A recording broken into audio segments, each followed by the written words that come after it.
नमस्कार, मैं Avinash Dhangar BFA magazine उत्कृष्ट विद्यालय बड़वानी से। आज मैं उपस्थित हूँ उत्कृष्ट विद्यालय बड़वानी में प्राचार्य श्री आर.एस. जादव से साक्षात्कार के लिए। तो आइए हम चलते हैं प्राचार्य जी से साक्षात्कार के लिए।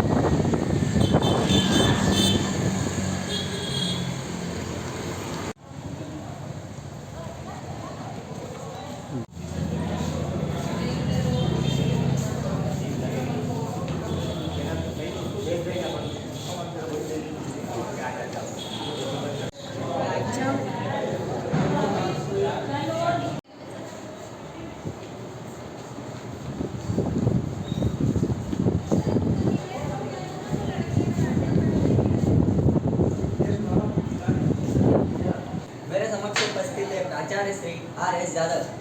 सर नमस्कार। सर कैसे हैं आप? बढ़िया हूँ। सर मैं आज बीएफए मीडिया में आपका स्वागत है। धन्यवाद। सर मैं आज आपसे कुछ प्रश्न भी पूछने के लिए उपस्थित हूँ। बैठिए।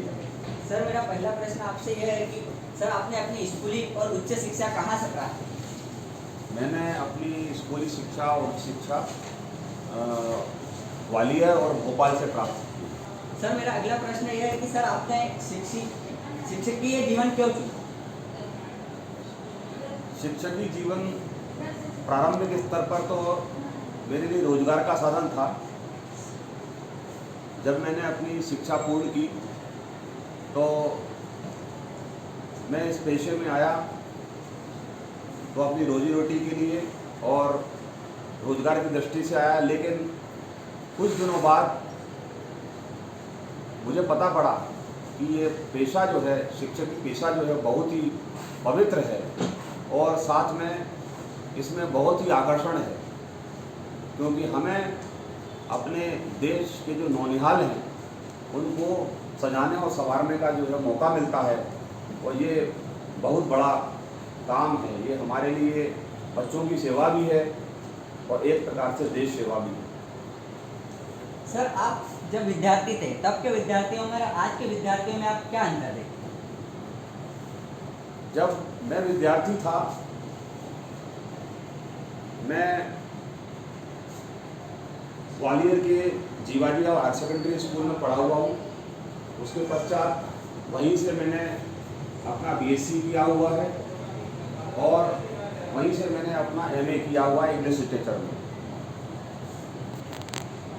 स्कूली शिक्षा में और कॉलेज की शिक्षा में मैंने ये पाया है कि पहले अनुशासन बहुत होता था। शिक्षक और बच्चों के बीच एक निर्धारित दूरी होती थी। साथ साथ बच्चे, जो मेरे समय की बात है, बच्चों के संपर्क जो होते थे आपस में, चाहे वो कक्षा के संपर्क हो और चाहे वो विद्यालय के संपर्क हो, चाहे वो कॉलेज स्तर के संपर्क हो, सीमित मात्रा में होते थे।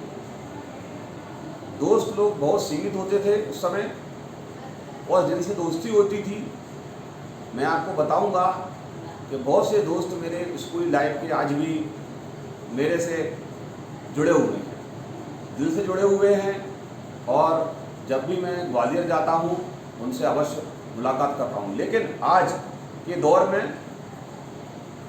मोबाइल और नेट के ज़माने ने बच्चों के जो लिमिटेड पूर्व में साधन थे उसको बहुत विस्तृत कर दिया है।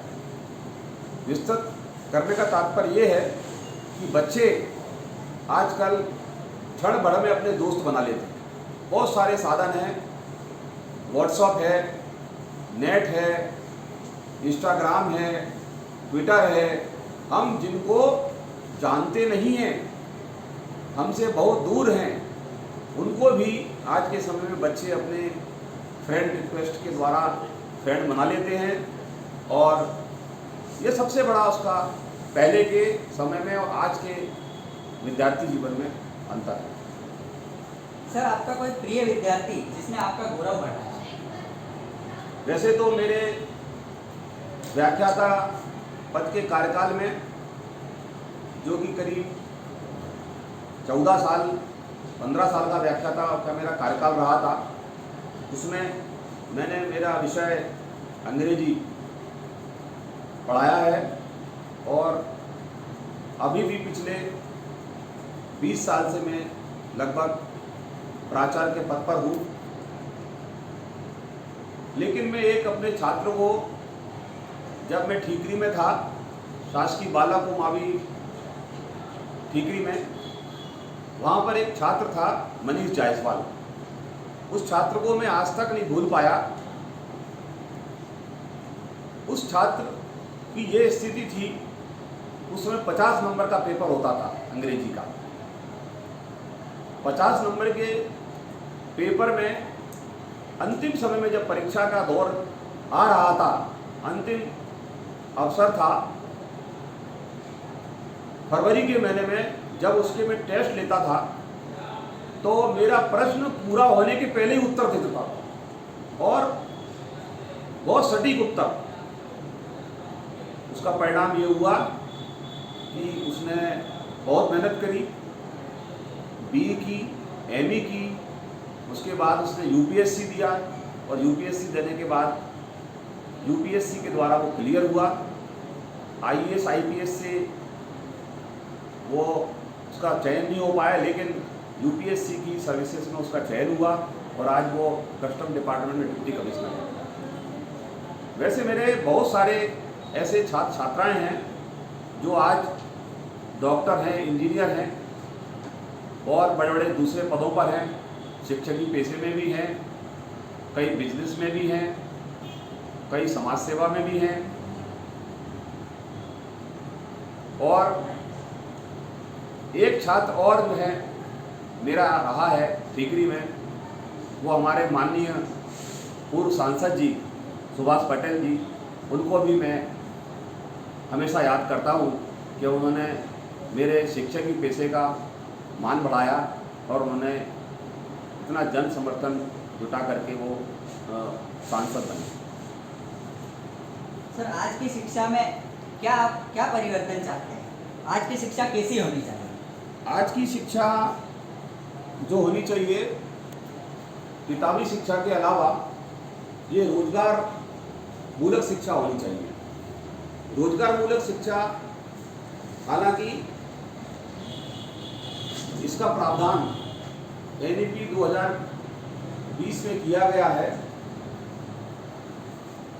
प्रावधान के अंतर्गत यह है कि स्किल डेवलपमेंट को इसमें शुरू से ही दिया गया है, लेकिन स्किल डेवलपमेंट एक किताब तक ही नहीं होनी चाहिए। उसको धरातल पर आकर के जब बच्चे जो व्यावसायिक शिक्षा लें, वो किसी भी ट्रेड में हो, उनको अपना रोजगार स्वयं का स्थापित करने का पूरा उनमें कॉन्फिडेंस होना चाहिए जब वो अपनी शिक्षा पूर्ण करके निकले। ऐसा नहीं हो कि वो व्यावसायिक शिक्षा पढ़ें और उसके बाद में फिर वो जो पारंपरिक शिक्षा है उसी में अपना ध्यान दें, क्योंकि सरकार के पास में जो आज संसाधन हैं वो बहुत सीमित हैं सरकारी नौकरी के लिए। सरकार सबको सरकारी नौकरी नहीं दे सकती, यह भी निश्चित है। इसलिए स्किल डेवलपमेंट का जो प्रोग्राम है बहुत ही अच्छा प्रोग्राम है, लेकिन उसको शिक्षकों को भी और बच्चों को भी, दोनों को उसको इस तरह से लेना चाहिए कि वक्त आने पर बच्चे अपना रोजगार स्वयं का स्थापित कर सकें और यदि वो किसी ट्रेड में माहिर होंगे तो निश्चित रूप से जो है अपनी जीवन यापन करने के और अपनी आजीविका कमा सकें। सर, कला और शिक्षा को किस प्रकार आप एक दूसरे के पूरक हो सकते हैं? शिक्षा देना और लेना दोनों ही कला है। जो इस कला में पारंगत होगा वो अच्छी से अच्छी शिक्षा प्राप्त कर सकता है। सर, क्या स्टोरी टेलिंग बच्चों को शिक्षा देने का बेहतर माध्यम बन सकता है? केवल प्राथमिक स्तर पर। सर, एक्स्ट्रा करिकुलर एक्टिविटीज बच्चों के विकास में कितनी सहायक है? एक्स्ट्रा करिकुलर एक्टिविटीज बच्चों के लिए, उनके सर्वांगीण विकास के लिए उनकी प्रतिभा को निखारने के लिए विद्यालयों में बहुत अनिवार्य है। बच्चों में अलग अलग प्रकार की प्रतिभाएं होती हैं। कुछ बच्चे खेलकूद के रहते हैं, कुछ लोग जैसे आप लोग हैं, अभी मीडिया क्लब को आप संचालित कर रहे हैं, आप में भाषण की प्रतियोगिता अच्छी हो सकती है, उसमें आप भाग ले सकते हैं और अच्छे वक्ता बन सकते हैं। भविष्य में आप अच्छे लीडर्स बन सकते हैं आप। और इसी प्रकार से बहुत सारे क्षेत्र हैं, उसमें आप अपना नाम कमा सकते हैं। और निश्चित रूप से अलग अलग क्षेत्र में जो बच्चे जाते हैं, उनका जो आधारभूत जो शिक्षा है वो उनकी स्कूली स्तर पर ही होती है। तो निश्चित रूप से बच्चों को लिए सर्वांगीण विकास के लिए ये जो एक्स्ट्रा करिकुलर एक्टिविटीज़ जो होती हैं विद्यालयों में, ये अनिवार्य है। सर, अपने जीवन में आप किसे अपना आदर्श या रोल मॉडल मानते हैं और क्यों? मैं अपना आदर्श और रोल मॉडल अपने जीवन में मेरी दादी को मानता हूँ। हालांकि परिवार में मेरे बहुत सारे सदस्य हैं, लेकिन मेरी दादी ने जो मुझे आज इस परिस्थिति में जो भी हूँ मैं, उनका बहुत बड़ा आशीर्वाद है और उनकी मेहनत है। उन्होंने बहुत कठिन परिश्रम करके, दादी ने स्वयं अपने ऊपर जिम्मा लेकर के, क्योंकि मैं एक साधारण परिवार से हूँ, आज इस मुकाम पर पहुँचा हूँ। मैं मेरी दादी के अच्छे संस्कार जो उन्होंने मुझे दिए हैं, उनके कारण ही यहाँ पहुँचा हूँ, इसलिए मैं दादी को अपना रोल मॉडल मानता हूँ। सर, बच्चों के लिए आपका कोई संदेश? बच्चों के लिए तो हालांकि हम प्रतिदिन संदेश देते रहते हैं, लेकिन सबसे बड़ा संदेश मेरा यह है बच्चों के लिए कि आप अनुशासन में रहें। जो प्रथम है वो अनुशासन। अनुशासन जीवन के प्रत्येक क्षेत्र में आपको तरक्की की ओर ले जाएगा। और आप तब तक न रुकें जब तक आप अपनी लक्ष्य की प्राप्ति को न करें। जब लक्ष्य की प्राप्ति आपको हो जाएगी तो आप अपने आप में एक गौरव महसूस करेंगे और साथ साथ एक अपने आप में संतुष्टि महसूस करेंगे, और उससे आपकी पर्सनालिटी डेवलप भी होगी। आप एक संदेश बच्चों के लिए मेरा और है कि आप कितनी भी ऊंचाई पर पहुंच जाएं भविष्य में, लेकिन अपने माता पिता को और जहाँ से आप जुड़े हुए हैं, जिस जन्मभूमि से जुड़े हैं आप, उसकी जड़ों में आपको रहना, उसको पकड़े रहना बहुत जरूरी है। सर, मेरा भी एक सवाल पूछ सकते जी। हैं? तो इस विद्यालय के EFA मीडिया से आपका क्या संदेश होगा? आप क्या संदेश देना चाहेंगे EFA मीडिया को? EFA मीडिया पिछले 3 माह से जो भी छात्राएं इसमें जुड़े हुए हैं, वो बहुत अच्छा काम कर रहे हैं और हमें भी आपकी प्रतिभा को निखारने का मौका मिला है। साथ साथ जो आपके शिक्षक हैं, जो आपको मार्गदर्शन दे रहे हैं, वो बहुत अच्छा मार्गदर्शन दे रहे हैं। आप उनके छत्र छाया में बहुत आगे बढ़ेंगे। और जैसे कि हमारे बच्चे पिछले साल के इस बार 12वीं में 40 बच्चे लैपटॉप की योजना में आए हैं, इनको माननीय मुख्यमंत्री जी 3 तारीख को 25,000 की लैपटॉप की राशि से सम्मानित करेंगे।